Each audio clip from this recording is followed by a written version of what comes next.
G'day guys, kia ora and good morning. Hope you're having a fantastic day. I'd like to talk about the most unique knife that I've got in my knife collection and a very special story that goes behind this one. And this is a Maasai knife, or I pronounce it Messiah, which is probably incorrect, but a Maasai knife. And these are made and carried by the Maasai Nomadic tribe in Africa, and the Maasai tribe live primarily in northern Tanzania, I believe, Kenya, and that sort of area. The semi-nomadic cattle herders live off the land and also got a fierce warrior culture. And when I was in Africa a few years ago serving with the military, I was given this knife, very special gift from a friend from Namibia. It was very generous of him to give me this gift, and this is a Maasai knife. First of all, it's quite unique because this is made out of some handcrafted cow's hide that's been dyed in red something, and it's just got a simple leather handcrafted handle.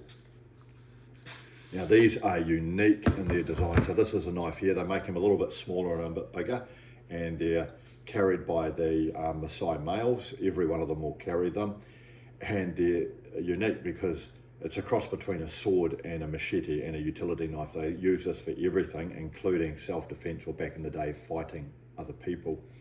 So first of all, it's got a pointed end, so it can be used as a thrusting, stabbing instrument. It is double-edged. It has a blade on each side. So you can use it as a sword, you can use it as a machete, both sides. This one's got a long blade of about 2 feet long, almost. So sharp. So this can be used as a machete. It can be, believe it or not, they use the smaller ones for butchering animals, and it can be used as a weapon. They carry this everywhere. Utility, food preparation, self-defense. Now, what's also very interesting is how they would have made this. So this is a very springy, soft steel. And there are advantages behind this, because in this day and age, a lot of the knife guys like myself, we like to have very, very hard steels. There are disadvantages with some hard steels because they can sometimes be a little bit brutal. So when you've got a really soft steel like this, it's actually very, very forgiving. You can bend it and all sorts of things. You've got to sharpen it more often, but very, very forgiving. Now, this is basically probably a relatively low carbon steel, of course not a stainless steel, a low carbon steel.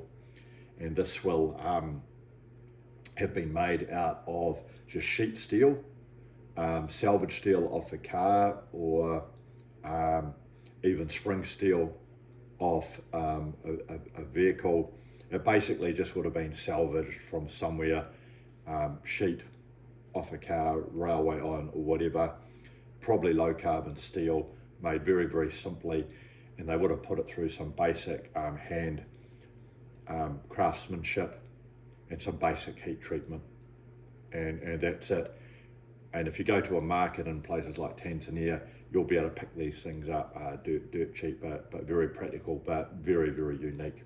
Anyway, I'd love to hear from you if you've got any questions or comments on this, and if you got this far, have a fantastic day. Cheers.